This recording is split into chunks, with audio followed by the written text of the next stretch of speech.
উজিরপুরে দরিদ্র কৃষককে ফাঁসিতে ঝুলিয়ে হত্যার চেষ্টা।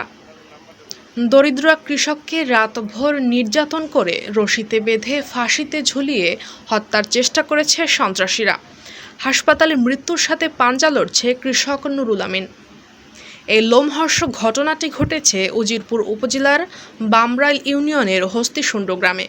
অভিযোগ ও পুলিশ সূত্রে জানা যায়, হস্তিশুণ্ড মাধ্যমিক বিদ্যালয়ের পার্শ্বের মৃত কারি মোহাম্মদ আলী শিকদারের পুত্র কৃষক নুরুল আমিন শিকদার, বয়স 50, কিছুদিন আগে একই এলাকার বাবলু সর্দারের ছেলে সন্ত্রাসী সুজন সর্দারের চুরির ঘটনা দেখে ফেলে।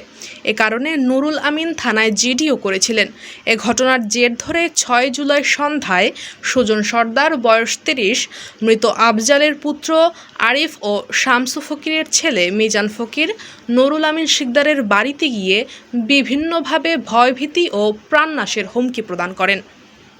কৃষক মোহাম্মদ নুরুল আমিনের স্ত্রী মুক্তামণি জানান, 6 জুলাই সন্ধ্যায় তার স্বামী স্থানীয় বাজারে বাজার করতে গেলে আগে থেকে ওৎ পেতে থাকা সন্ত্রাসীরা তাকে পথরোধ করে এবং হাত মুখ বেঁধে তুলে নিয়ে যায় এবং সন্ধ্যা থেকে সারা রাত তাকে পাশবিক নির্যাতন করে গাছের সাথে রশি দিয়ে ফাঁসিতে ঝুলিয়ে হত্যার চেষ্টা চালায়।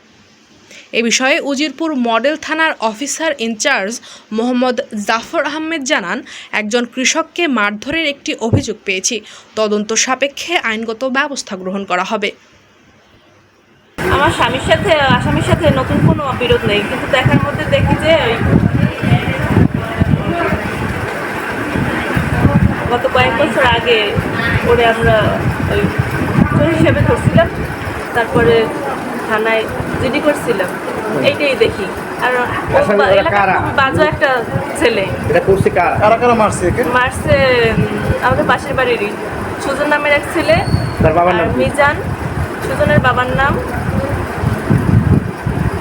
বাবলু সর্দার, মিজান আর আরিফের বাড়ির দক্ষিণ পূর্ব কোণার পুষ্কিনীর পাড়ে। হাত পা বাঁধা অবস্থা? না, হাত পা খোলাই ছিল। উনি বেহুশ ছিল, উনি বলতে পারেন ওগুলো। হুশ হয়েছে হাসপাতালে আনার পরে? তখন আর কি ওই ওনার পিছন দিয়ে আসা ধরে মুখ আর চোখ বাঁধতে ফেলাইছে। মুখের চোখ বাঁধতে ফেলেছে। তারপর নাকি মুখে আঘাত করছে। তারপরে নাকি উনি বেহুশ হয়ে গেছে, নাক দিয়ে রক্ত পড়ছে, নাকে এখনো রক্ত আছে। তারপর নাকি ওই বেহুশ হয়ে পড়ে যাওয়ার পরে ওই ওরা ফাঁসির জন্য দড়ি টানাইতেছে, ওইটা কানে শুনছে পরে ওরা হয়তো বা তারপরে উনি বলতে পারেন। পরে সকালে কে সংবাদ দিল কে যে আপনার আরিফের পাশের বাড়ির মানুষ, মহিলারা। কারা? আরিফের বাড়ি আর আমাদের বাড়ির পাশের মানুষ। তারা কি বলছে?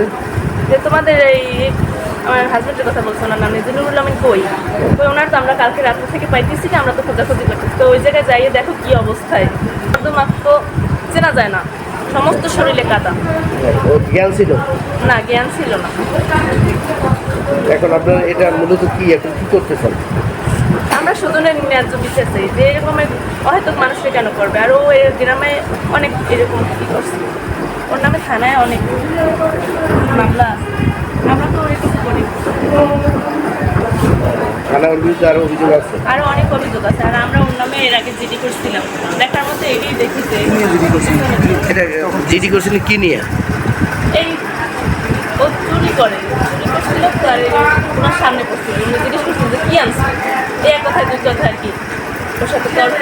তারপরে ও আমাদের ওইখানে সত্যি নষ্ট করছিল।